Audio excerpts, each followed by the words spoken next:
Congressman Jim Jordan with us now. I don't know if you've been able to hear the show. I know you're kind of a little bit busy.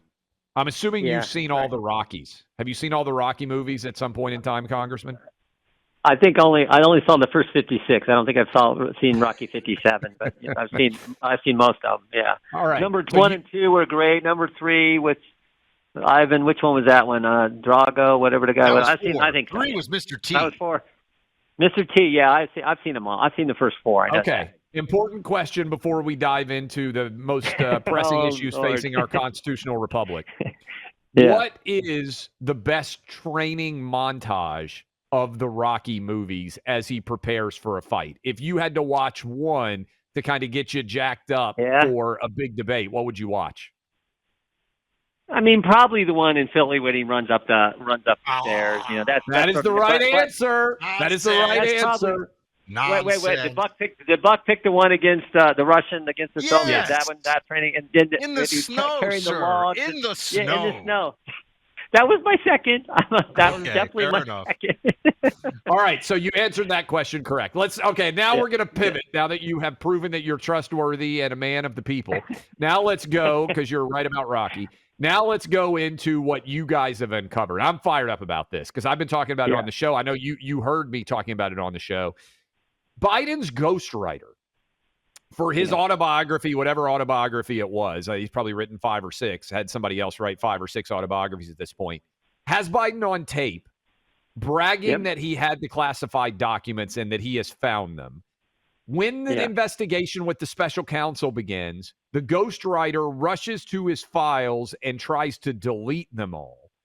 This story is not getting hardly any attention at all. I know. What are you guys doing to try to change that? Because I'm glad that you're making a move on this. Yeah, some people say trying to delete the audio tapes is destroying evidence, and that legally you can infer that that's exactly what he's trying to do, and there's some bad implication there. So, what we're saying is we want the tape. Look, he's a private citizen.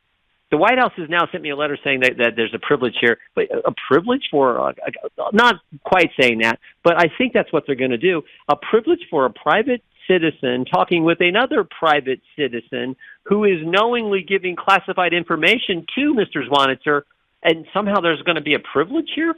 You got to be kidding me. And then you add to it this element of, and oh, by the way, he tried to destroy the stuff that we want when he found out there was an investigation to look into whether it was classified information that Vice President Biden, then private citizen Biden, was giving to him. So, that's that. And never forget, we're in an impeachment inquiry phase that the House of Representatives, a power that solely exists with the House, that we voted on, a majority of the House voted to enter that phase of oversight, which is part of our constitutional duty. We're entitled to the evidence, and that includes the best evidence. And everyone knows an audio tape is better than some kind of transcript. So that applies to both the Zwanitzer tape, where he's talking, the ghostwriter Zwanitzer is talking to the vice president, and it applies to when Robert Hur's team is talking to Vice President Biden. We want that evidence. That's why we held Merrick Garland in contempt, and why we're moving tomorrow to hold Mr. Zwanitzer in contempt unless he turns over what we're entitled to have. Speaking of contempt, Congressman Jordan, I have contempt for what the 51 former intelligence officers did before the 2020 election. I believe they knowingly lied and knowingly assisted in the suppression of truthful information and used their credentials as former intelligence officers to try to fool the public into believing what they were saying. But now there's the possibility that at least one very senior former member of the intelligence community, actually, it's a guy I'm thinking of, I worked for him at one point, was an active contractor for the government at the time. There's some back and forth over this. What can you tell us about the latest state of play as House Judiciary is looking at the 51 former intelligence officers lying about the Hunter Biden laptop and suppressing it for the election? Well, we know this was done for politics. Blinken calls Morell. We know Morell wanted to be the CIA director in the Biden administration. So this all happens in October, right before the run-up to the election and that last debate. Morell sends this email out. We want you to sign this statement because we think Trump's going to use this issue, the laptop issue, in the campaign. We want to give Biden something to push back with. So it was done for political reasons. Of course, after the debate's over and it works just like they planned, Steve Ricchetti calls up Morell and thanks him. Steve Ricchetti is campaign chair for the Biden campaign at the time. So we know it was political, but we've learned 3 additional facts. One, we learned agents working at the CIA said, this is political. This is not a good look for this. In fact, when I saw these emails, I actually thought of you, Buck. I said, this is the good agents doing the work, and they're saying, like, hey, the CIA is not supposed to get political. We're not supposed to be helping one candidate over another in some debate. That's what those emails say. Second, we deposed the chief operating officer, Andrew McCradis, and he said that he would have taken the statement to either Haspel or Deputy Director Bishop. So the top 2 people at the CIA reviewed the statement before it was public, before they published it, before Politico wrote all about it. And then third, to the point you just made, some of the people who signed it were actually on contract with the CIA at the time they signed it, including the guy who organized it all, Mike Morrell. If that doesn't point to how political this was and the impact it had on the most important election we have for Commander-in-Chief, I do not know what does. And what it really raises in my mind is, what are they going to try this time? What are they going to do now? What's coming? What's coming this fall? Who knows where they go next? So that to me is probably the biggest concern. I love these 2 revelations. I think they are super important. I would like to see, and I've said this on the show, and you may have heard me say it, I would like to see the Biden ghostwriter.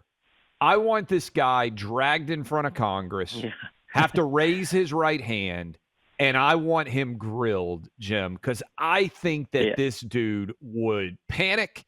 He might take the 5th. I think that he would freeze up, and I think that at some point we would get the truth from him on this. Is there a possibility that he has to testify in open congressional committee? And this is one of those cross-examinations where you can see the first question. The first question is, Mr. Zwanitzer, why did you delete the file? I mean, you just go right to the Amen. Right to it. It's one of the punch to the face questions in a cross-examination. Why did you delete the file? And let him respond. Who knows what he's going to say? But then you decided to turn it over, and Robert Hur said, "Oh, because you turned it over, and we were able then to retrieve the file, everything's fine. We're not going to charge you because after you tried to delete the evidence and destroy the evidence, you then agreed to work with us." Oh, really? So, I mean, I think you may be right. We're looking at all that, but right now we're focused on the contempt resolution tomorrow that will be marked up in committee, and then hopefully in the following week when we're in session, we can move it on the floor. Congressman Jim Jordan with us now of Ohio. Congressman, I got to ask, because people ask me this question, and I have only very unsatisfying answers to give. Steve Bannon is trying to avoid prison in a matter of days now, based on a contempt of Congress charge. It seems, and this is the question that I get, that when Republicans in Congress want to subpoena somebody, it gets ignored and nothing happens. But when Democrats want to subpoena somebody in the Congress, or from Congress subpoena somebody, people go to prison. I know it's sad. And look, I think there were only 4 people who stood up on the House floor and spoke out against that when it happened a couple years ago. I was one who spoke out against it. I thought it was wrong then. I think it's wrong now. I know Speaker Johnson, we're looking at any legal way we can help with the situation, particularly when it came from a committee that we don't think was properly constituted according to the rules of the House, a committee where for the first time in American history, there was really no cross-examination element to the committee because it was all Democrats. And the people that our leader, then Leader McCarthy, wanted to put on the committee weren't allowed to be on the committee. One of them was myself. And plus, we caught that committee lying multiple times about me and a bunch of other people in the stuff they presented to the public.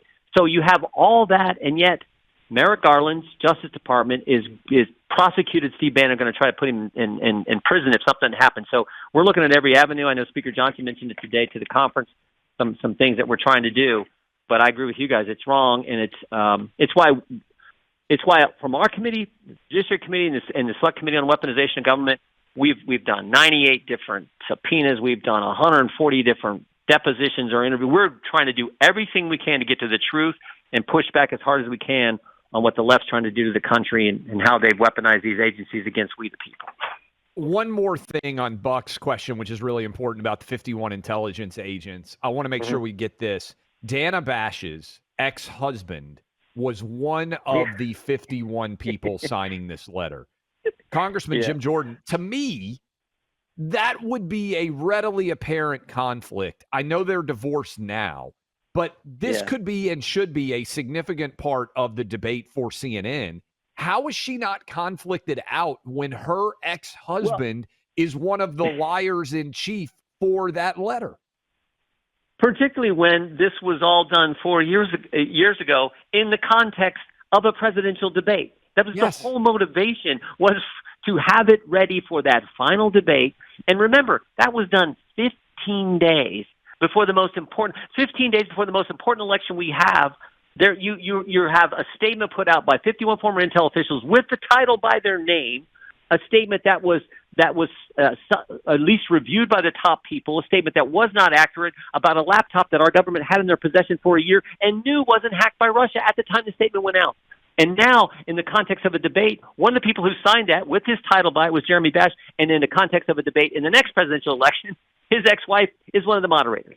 Go figure. Go figure. It's almost funny if it wasn't so darn serious. But yeah, I share your concerns. I share concerns about Jake Tapper. You know, the bias he has against President Trump. I'm sure we're going to see that on display on Thursday night as well. Congressman, just real quick, what's your debate watch style? I mean, are you at home, at like your version of the Resolute desk, taking notes, watching it with radio silence around you, or do you have friends over and some barbecue, and how do you do it? I'm going to be doing just like the other night. I'll be clicking, because I think some simulcast stuff do happen, and I'll be on CNN, of course, and I'll be clicking it around. Like the other night when I was clicking from the College World Series to the NHL to the track and field Olympic trials, I was clicking back and forth on that, but I'll be probably clicking back and forth and watching. But I'll be here in Washington because we're in session all week. Yeah, figured. All right, Congressman Jim Jordan, we'll talk to you again soon. Thanks for hanging with us. All right. Thanks, guys. Take care.